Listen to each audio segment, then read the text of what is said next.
Shalom et bienvenue à cette minute pour revenir à l'évangile. Pourquoi aucune religion ne mène à Dieu? Nous examinons ce soir la question donc du chemin qui mène au ciel. Avant le péché, il y avait donc un chemin qui menait à la vie, qui menait donc à l'arbre de vie. Mais étant donné que le péché est entré dans le monde, la Bible nous dit que Dieu a envoyé des chérubins afin de garder le chemin qui donne accès à l'arbre de vie. Et désormais, l'homme pécheur n'a plus accès à la vie à cause de son péché, puisque le salaire du péché, c'est la mort et non la vie. Ainsi est née la religion. La religion, c'est une tentative de l'homme afin de retrouver le chemin qui mène à Dieu. Et la parole de Dieu nous enseigne que chacun suivait sa propre voie.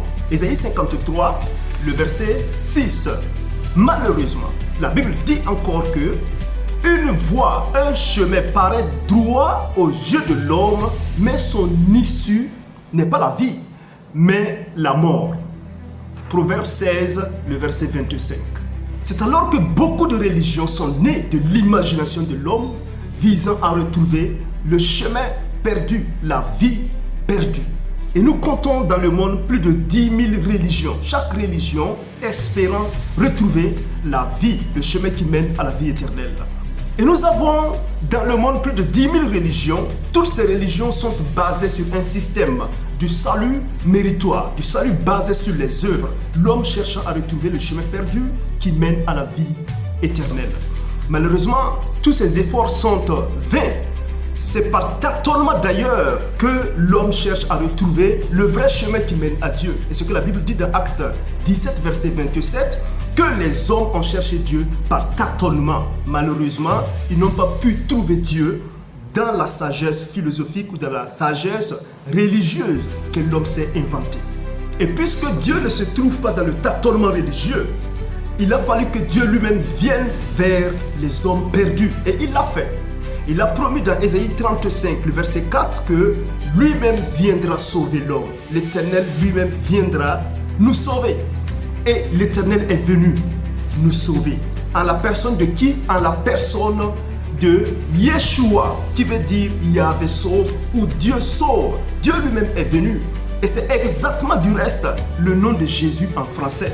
Toutes les fois que vous dites Jésus, vous êtes en train de dire Yahvé sauve ou Dieu sauve. Le salut vient de Dieu et Dieu est venu à la personne de Jésus pour nous sauver. Et il a lui-même dit dans Jean 14, verset 6, il disait que je suis le chemin, la vérité et la vie éternelle. Nul ne peut venir à Dieu le Père sans passer par Dieu le Fils, par Yahvé qui sauve. Le chemin qui mène à la vie en Éden, ce chemin qui est perdu, a été retrouvé en Jésus-Christ. Et voici, ce chemin est une personne. Et cette personne, c'est Jésus-Christ. La Bible dit qu'il n'y a aucun autre nom qui nous a été donné sur la terre par lequel nous pouvons être sauvés, sinon le nom de Jésus. Jésus est le chemin que Dieu lui-même s'est pourvu pour notre salut. Il n'y a pas plusieurs chemins qui mènent à Dieu. Il y a un seul chemin. Et c'est l'unique chemin que Dieu lui-même a frayé pour le monde perdu. Avec le premier monde, le seul chemin qui pouvait sauver l'homme, où il y avait la vie, c'était le chemin qui mène à l'arche, l'arche de Noé. Il fallait y entrer par l'arche afin d'avoir la vie. Jésus dit, je suis la porte. Oui, la porte. Il est le chemin, il est la porte par laquelle nous pouvons y entrer pour être sauvés. Aucune religion ne peut sauver l'homme, ni le catholicisme romain, ni le protestantisme sous toutes ses formes, ni le bouddhisme, ni l'hindouisme, ni l'animisme, ni l'islam, ni aucune religion dans ce monde ne peut sauver l'homme. Le salut ne réside pas dans la religion, mais le salut réside dans une personne. Et cette personne, c'est Jésus, Yahvé sauve. Que Dieu vous bénisse. Restez connectés pour plus d'enseignements centrés sur la Bible. Shalom chez vous.